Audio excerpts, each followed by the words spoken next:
যত কথাই বলি না কেন, নিজের পায়ে দাঁড়াতে হয়। ভিক্ষুকের জাতের কোনো ইজ্জত নাই।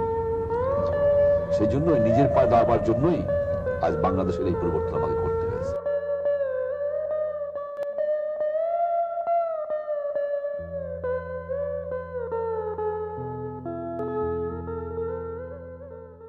এই সম্মেলনের ফলাফল, এতে আপনি কতটা সন্তুষ্ট হয়েছেন? আমি খুব সন্তুষ্ট হয়েছি। সমস্ত দেশের লিডারদের সঙ্গে আলোচনা হয়েছে দুনিয়ার সমস্যা নিয়ে, অর্থনৈতিক, রাজনৈতিক। তাতে একটা জিনিস দেখা গেছে যে নিজের মধ্যে আলোচনার মাধ্যমে আমরা বুঝতে পারি যে দেশের দুনিয়ার অবস্থাটা কি, এবং তাতে কি কি স্টোর ফিউচার আমরা নেবার পারি সেদিকে একটা নজর দেওয়া হয়েছে। আপনি অত্যন্ত জোরালো একটা বক্তৃতা দিয়েছিলেন বিশ্বের অর্থনৈতিক এবং বাণিজ্য ব্যবস্থার পরিবর্তনের জন্য। আমরা বিশেষভাবে ওর সম্বন্ধে একটু শুনতে আগ্রহী। ওর সম্বন্ধে শেষ পর্যন্ত যে সিদ্ধান্ত নেওয়া হয়েছে তাতে আপনি মোটামুটি সন্তুষ্ট হয়েছেন কিনা? মোটামুটি সন্তুষ্ট। সিদ্ধান্ত অলওয়েজ নেওয়া হয়, সিদ্ধান্ত সম্বন্ধে আমার আপত্তি নেই, আমি খুশি হয়েছি। কিন্তু ভবিষ্যতে কি পন্থা অবলম্বন করা হয় সেটার উপরে আমি দেখতেছি। যেভাবে মোটামুটি সিদ্ধান্তটা নেওয়া হয়েছে তাতে আপনি মনে করছেন ঠিক দিকে এগোচ্ছে? এগোবে, আশা করি এগোবে, কিন্তু বোঝা তো কষ্টকর। আমরা গরিব দেশ, আমরা ভালো কথা বললেও অনেকে খুব ভালো কথা বলে সেটাকে ধন্যবাদের সঙ্গে গ্রহণ করেন, শেষ পর্যন্ত কাজে কতটুকু পরিণত হয় সেটাই ভাববার কথা। তবে সবচেয়ে বড় জিনিস হলো কি, যে যত কথাই বলি না কেন, নিজের পায়ে দাঁড়াতে হয়। ভিক্ষুকের জাতের কোনো ইজ্জত নাই। সেই জন্যই নিজের পায়ে দাঁড়াবার জন্যই আজ বাংলাদেশের এই পরিবর্তন আমাকে করতে হয়েছে। আচ্ছা, তো ওগুলোতে আমরা আসছি। আচ্ছা, যে গোটা কমনওয়েলথের নেতাদের সঙ্গে আপনি কথাবার্তা বললেন উপমহাদেশের সম্পর্ক স্বাভাবিক করার ব্যাপারে, এদের সবাই আগ্রহশীল, সবাই আগ্রহশীল, আমরা আগ্রহশীল বলেই আমরা পাকিস্তানের সঙ্গে এবং উপমহাদেশের সাউথ ইস্ট এশিয়ার সমস্ত কান্ট্রির সঙ্গে বন্ধুত্ব কামনা করেছি। যেই জন্য বাংলাদেশের যে 30 লক্ষ লোক জীবন দিল, 1 কোটি লোক দেশ ত্যাগ করে গেল, আমার বুদ্ধিজীবী যে হত্যা করা হলো, তারপরেও বাঙালিরা পাকিস্তানের 95,000 সামরিক অফিসারদের যে বন্দী করেছিল তাদের রিলিজ করলো। 195 জন যারা মানুষকে হত্যা করেছে, মা বোনকে রেপ করেছে, তাদেরও আমরা মাফ করে দিলাম। এই উদ্দেশ্য নিয়ে যে শান্তি চাই। কোন দুঃখের বিষয়, পাকিস্তান এগিয়ে এলো না। আমাদের যে সমস্ত অ্যাসেট ছিল সেগুলো কিছুই আমাদের ফেরত দিল না। আচ্ছা, সে ব্যাপারে পাকিস্তানের সঙ্গে বাকি যেসব সমস্যাগুলো বাংলাদেশের আছে, এগুলোর সমাধানের ব্যাপারে কমনওয়েলথ নেতাদের কাছ থেকে কোনো আগ্রহ, তারা কেউ অগ্রণী হওয়ার কোনো চেষ্টা করছে? অগ্রণী এই সম্বন্ধে একটা ডিসিশন নিয়েছি আমরা, যে সকলে চায় যে পাকিস্তান আমাদের অ্যাসেট ফেরত দিক। কারণ এটা কি সম্মেলনের ইশতেহারের মধ্যে অতখানি আছে, তারা সকলে মনে করে যে এটা সেটেলমেন্ট হোক এবং বাংলাদেশ তার ন্যায্য অধিকার পাক। এটা সম্মেলনের সকলে সেটা গ্রহণ করে নিয়েছে। আচ্ছা, রোডেসিয়া একটা প্রশ্ন ছিল, সে প্রশ্নে মোটামুটি যা করা হয়েছে আপনি মোটামুটি সন্তুষ্ট? জামাইকাতে যা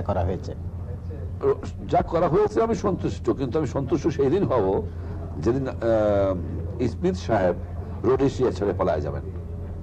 কারণ হয় তাকে মেজরিটি রুল মানতে হবে, আর না হয় তাকে সেখান থেকে ত্যাগ করতে হবে।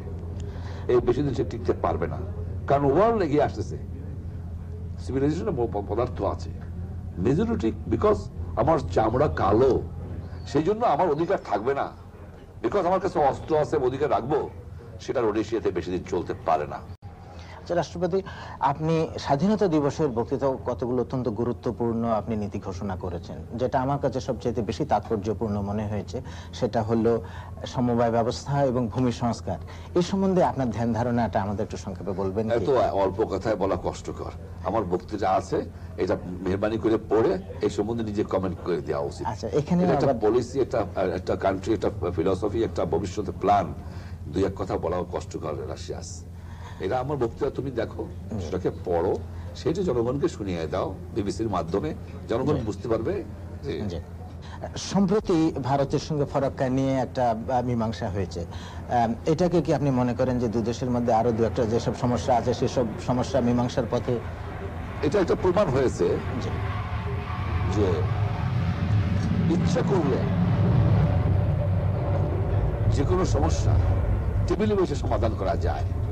যেমন 2600 মাইল যে বর্ডার ছিল ইন্ডিয়ার বাংলাদেশ, সে বর্ডার আমরা সেটেলমেন্ট করলাম, এই ডিসপুট আজকে শেষ হয়ে গেছে, বর্ডার ডিমার্কেশন আমাদের হয়ে গেল, মানে হয়ে যাচ্ছে।